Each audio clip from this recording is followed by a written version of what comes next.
Okay, so quickly before we begin, I just want to kind of outline about what our life of worship is going to look like this summer. So today we're going to be starting the book of James chapter 5, and then next week is Senior Sunday. This week we're probably only going to get through verse 11. I say probably as if I don't know what's going to happen. We're only getting through verse 11 this week, right? And so the next week is Senior Sunday. Now that's important, especially to people who like this service, because that means that there's only going to be one service next week, and that's at 9 a.m., and that is not led by me, that is led by our graduating seniors here, and it's every year is different, every year is wonderful, and it's a celebration of these young adults as they move on to college, and a celebration of their faith as they've grown up in this church. So I encourage you, if you can please remember, next week we're only going to be here at 9 a.m. If you show up at 10:45, you'll probably get a little bit of leftover coffee, but that's about it, and you'll have missed a wonderful worship experience. So then the next week after that, we're going to finish up with James chapter 5. We're going to do the back part of James chapter 5. And then after that, St. Louis, I'm headed to St. Louis for General Assembly, which is our denomination's national gathering. It's called General Assembly. I've been commissioned as a delegate to represent the Presbyterian of Wabash Valley, which is basically the northern part, or actually the northern half of Indiana.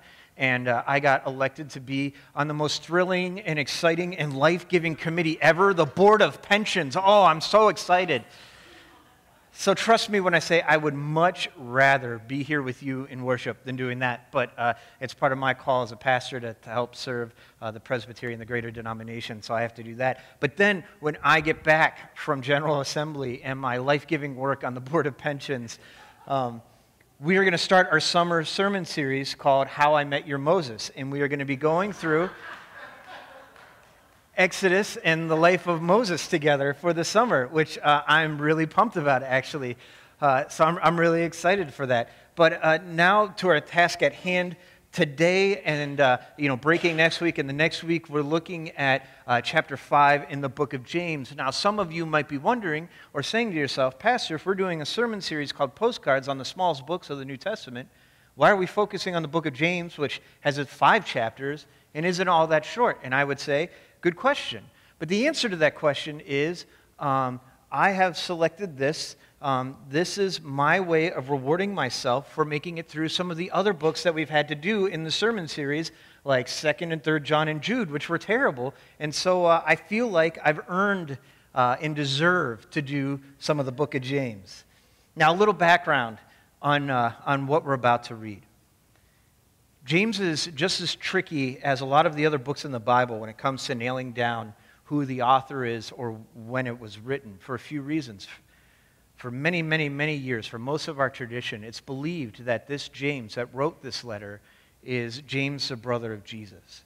And if that's the case, if James, the brother of Jesus, is the one who wrote this letter, then that means this letter had to be written before 60 Common Era, because James died. James, the brother of Jesus, died in 60. So obviously if he wrote it, he had to be alive in order to write the letter. If it's a different James, which is entirely possible, most of the scholars then will put the book around 70 to 90 Common Era. And while a lot of recent scholarship rejects the idea that this was written by James, the brother of Jesus, there are some compelling arguments as to why it could have been written by James, the brother of Jesus.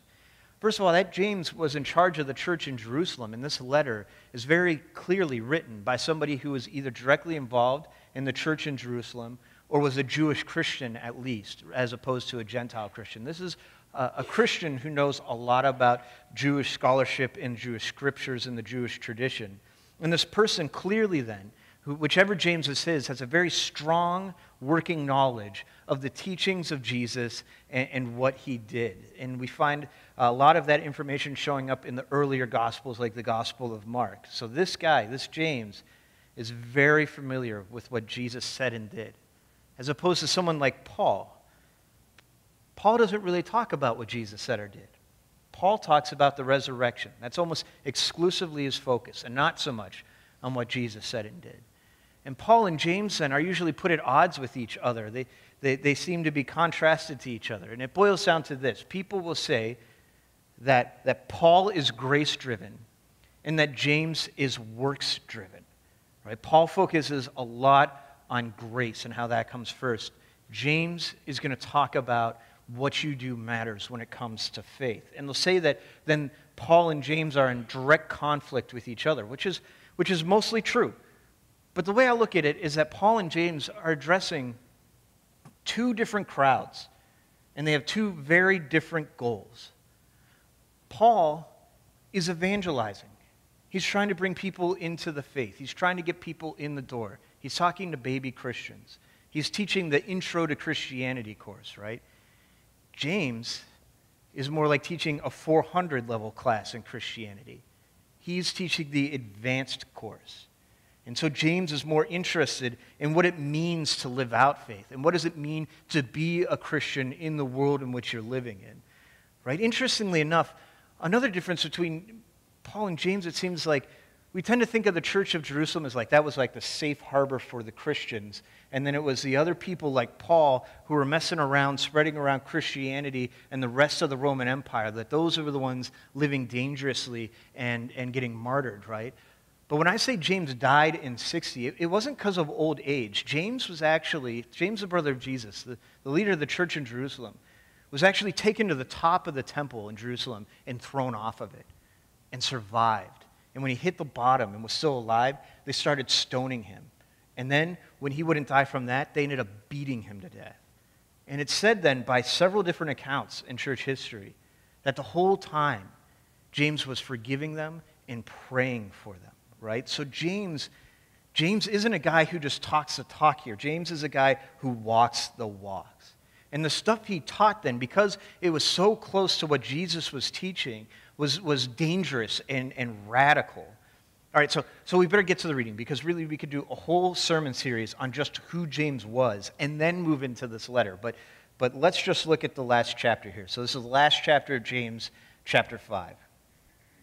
Pay attention, you wealthy people. Weep and moan over the miseries coming upon you. Your riches have rotted. Moths have destroyed your clothes. Your gold and silver have rusted, and the rust will be evidence against you. It will eat your flesh like fire.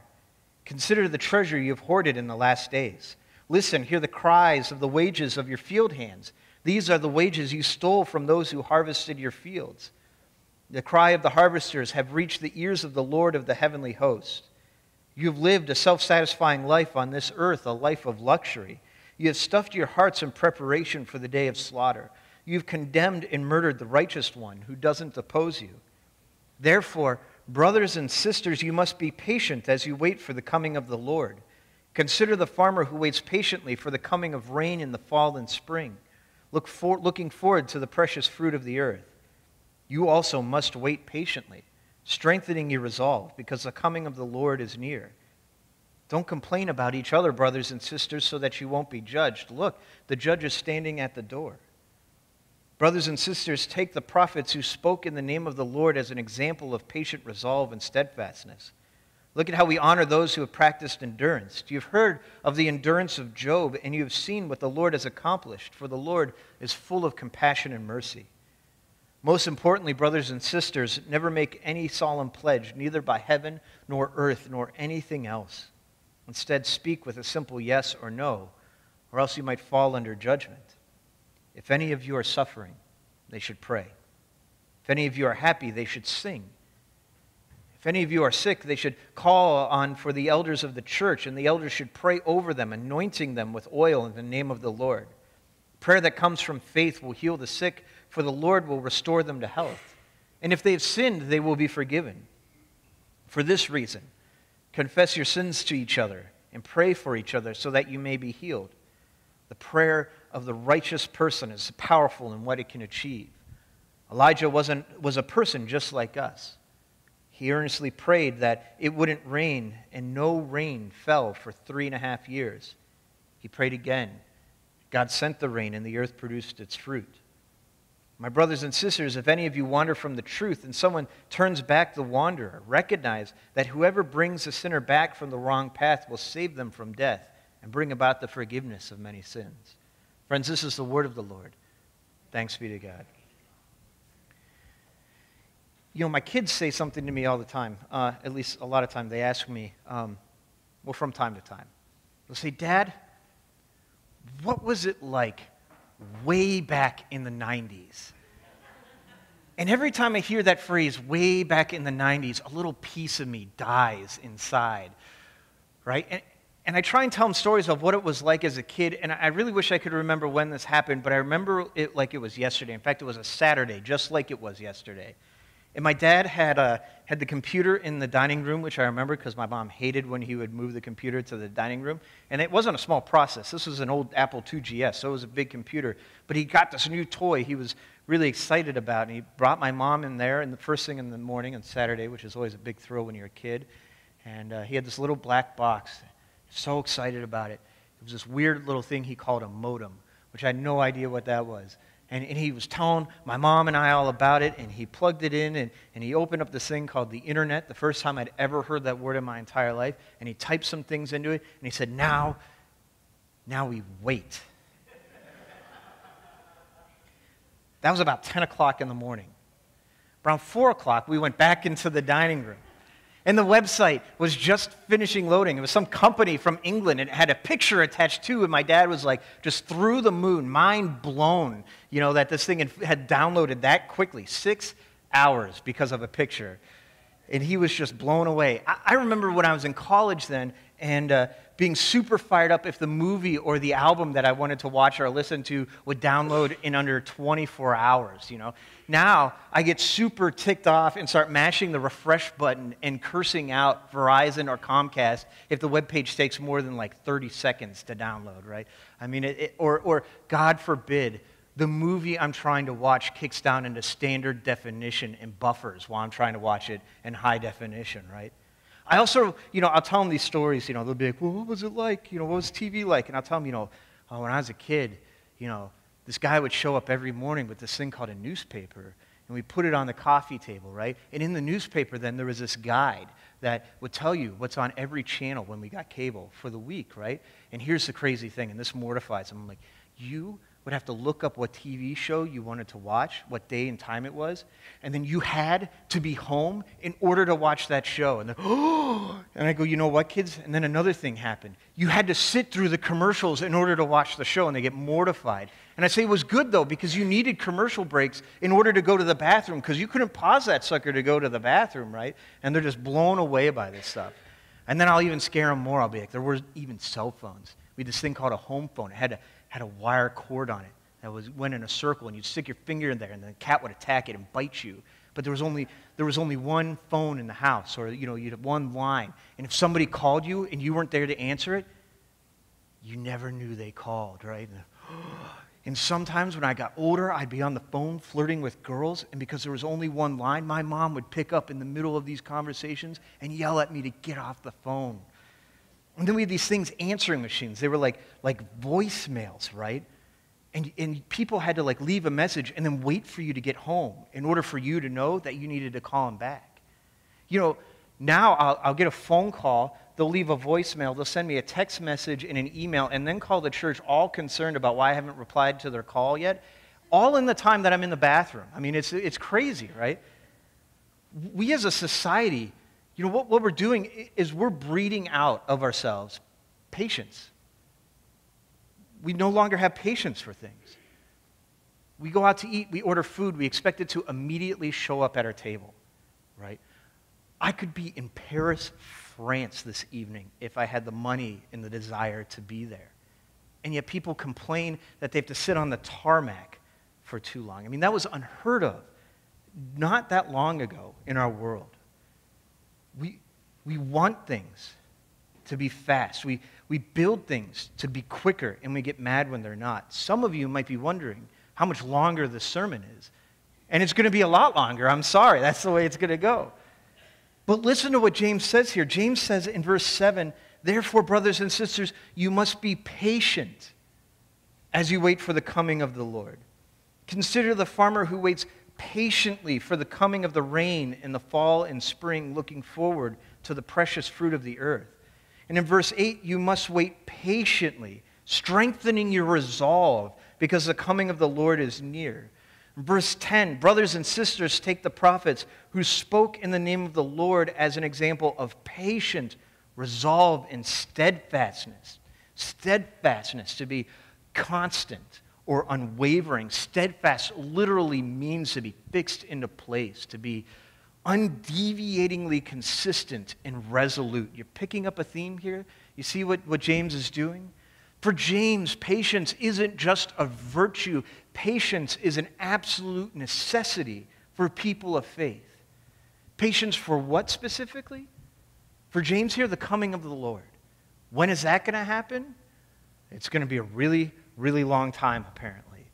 And that's why we have to be steadfast and unwavering and fixed in place when it comes to our faith. And then in verse 11, James makes an interesting comparison. He says, look how we honor those who have practiced endurance. You've heard of the endurance of Job, and you have seen what the Lord has accomplished, for the Lord is full of compassion and mercy. And it's interesting because, do you think that Job felt that way about the Lord? Do you think Job felt that the Lord was full of compassion and mercy? Job was this extremely wealthy man. I mean, he had everything at one point in his life. He had a good job. He had tons of finances. 10 kids. Beautiful family. 7 boys. 3 daughters. Had his health. Was an extremely faithful man. And for some reason unknown to Job, we know, because the Bible lets us in on the secret, that the devil and God were talking one day, and the devil said, I bet Job wouldn't be as faithful if he didn't have all those things you gave him. And so God lifted his hand of protection from Job, and the devil went and did his work, and Job lost everything. Everything. All his children, 10-casket funeral, lost all his finances, lost all his friends, lost all his health. In fact, his health had deteriorated to the point that Scripture tells us that he was in the outskirts of town, and his skin hurt so bad from these lesions that he would take broken pieces of pottery and scrape his skin off. That's how bad it was. All Job was left with were these 2 friends and a wife, which I'm not sure how much of a blessing that was for him, because, I mean, even his wife at one point looks at Job and says, why don't you just curse God and die? Lovely, lovely woman. You know, and his friends then, they felt like Job must have done something in order to deserve all these things that happened to him. It was like this weird play of karma where Job must have done something awful, and they keep pressing him to confess what he'd done. And then in the end here, Job, who remains steadfast in his faith, who doesn't give up on God, he asks God, why? Why did this happen? What does this God answer to him? Who are you to question me? And you think Job found that God to be merciful and full of compassion? And yet James connects here with Job. And why? Why does James make this connection with Job? Why does James relate to Job? Because James and his church are suffering for their faith too. They're being persecuted and tortured and killed.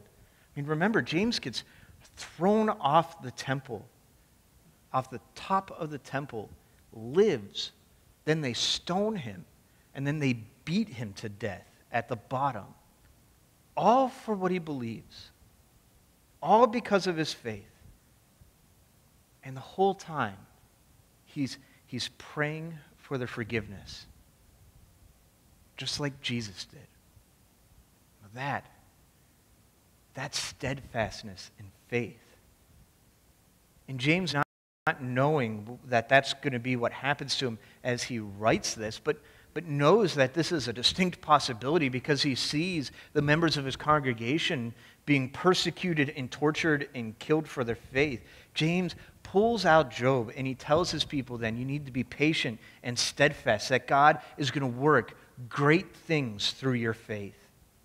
And it sounds stupid until you realize that, we're sitting here today as Christians because they were patient and steadfast in their faith.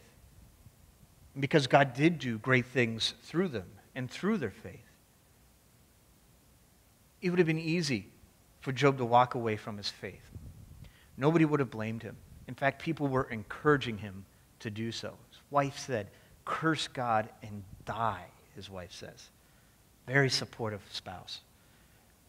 It would have been just as easy and understandable for James and his congregation to do the same thing. But they don't. They remain steadfast. They don't quit. Because Jesus doesn't quit. You know what the problem is with a society that loses its ability to be patient? That loses its patience? So it also loses its ability to be steadfast. It loses its steadfastness. See, the problem is we've made it so easy to quit these days. It's just so easy to quit. I mean, think about it. With social media, with your friends, you can get rid of a friend with a click of a button. We don't have to handle our disagreements anymore. I don't like you. I don't like what you said. I can unfriend you or block you, and it's like you never even existed to me.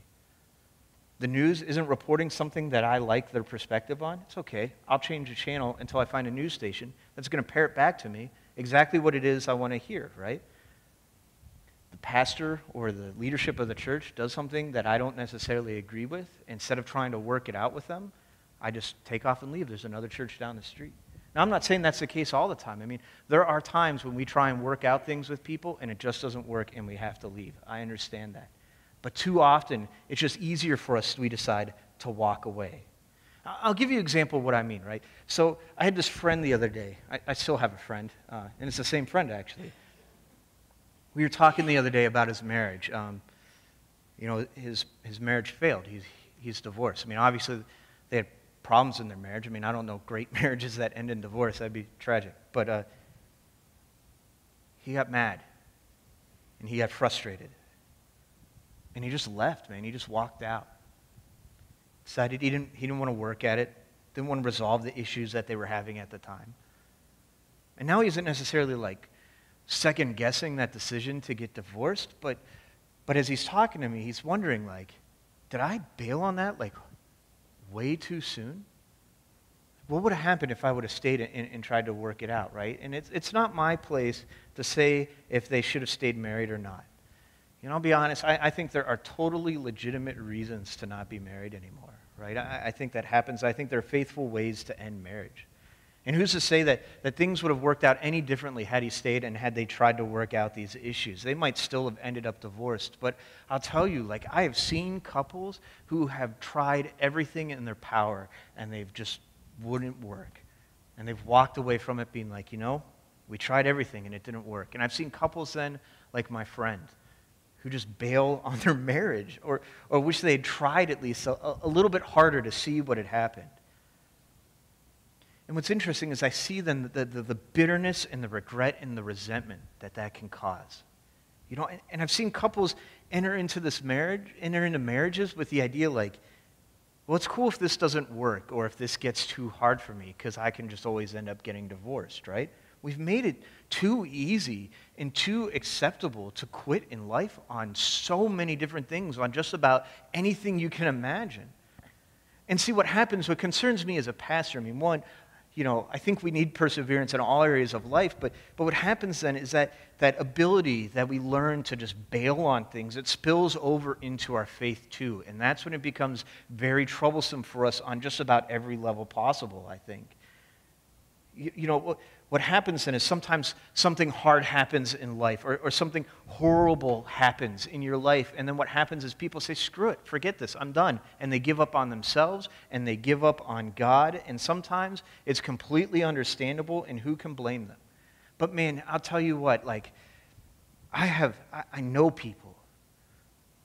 I know many people in this church, members of our church, who've been to hell and back, who have suffered terrible tragedy, Job-like loss, whose faith has been shaken to the core. And I'll be honest, seeing what some of these people have gone through has shaken my faith too. But they've remained steadfast somehow, unwavering. And I don't know, maybe if you ask them, they probably don't know why they didn't quit either, right? Or why they didn't give up. But for some reason, they didn't.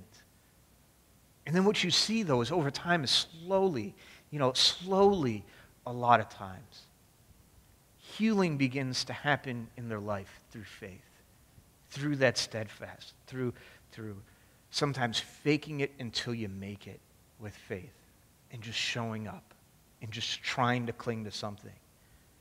And I've seen them then begin to inspire other people, begin to help other people, begin to build up other people who are going through similar tragedies and losses in their own life. And through their faith, then what happens is they end up building just a little bit piece of God's kingdom right here through their faith and their steadfastness. Because like James here, they didn't walk away. They remained patient and steadfast, and they helped spread the faith through that. I've got to wrap this up or we'll be here all day. And trust me, I'm a preacher. We can go all day. And we'll talk about James more in 2 weeks after Senior Sunday. But really what it does is it boils down to this, right? That like being a Christian doesn't necessarily mean that your life is always going to get better per se. Sometimes, a lot of times, being a Christian means that life is going to be harder in a lot of ways, especially these days. And being a Christian then doesn't mean that God's going to protect you from hard times or tragedy or loss or pain or sickness or betrayal or anything life can throw at you. Being a Christian doesn't mean that God protects you from that. What it does mean, though, is that God will support you through it. And why? Because Jesus doesn't quit. See, Jesus doesn't just walk away from us. And as Christians, then, as people who believe in Jesus, then what we believe and what we sign on to is this belief, this faith, then, that God knows what it's like. That our God is a God who can relate. That our God is a God who's been through it too. Who knows what it's like to be betrayed by somebody you love. Who knows what it's like to lose somebody tragically that you're close to. Who knows what it's like to be wounded by the people you're trying to help.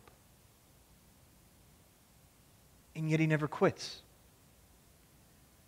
Jesus never said it was too hard or just not worth it or people aren't going to get it or understand. Jesus, he just doesn't quit. And see, the thing about that then is he doesn't quit on us either. And see, I think what happens then is when we realize that Jesus isn't ever going to quit on us, that he knows what it's like and he's going to stick with us through whatever it is we're going through. You see, we can draw strength from that. We can draw comfort from that. We can draw courage from that. You see, I think James is right. See, the Lord never quits on us. And so then, if we don't quit on him, then we'll be amazed at what God can accomplish through us. In 2 weeks, we're going to finish the chapter and talk about then what it looks like and what it means to be steadfast in our faith, and what being steadfast does, and what being a steadfast community of faith looks like, and what a steadfast community of faith can do. So that'll be in a few weeks. Remember to show up next week at 9 a.m. Amen.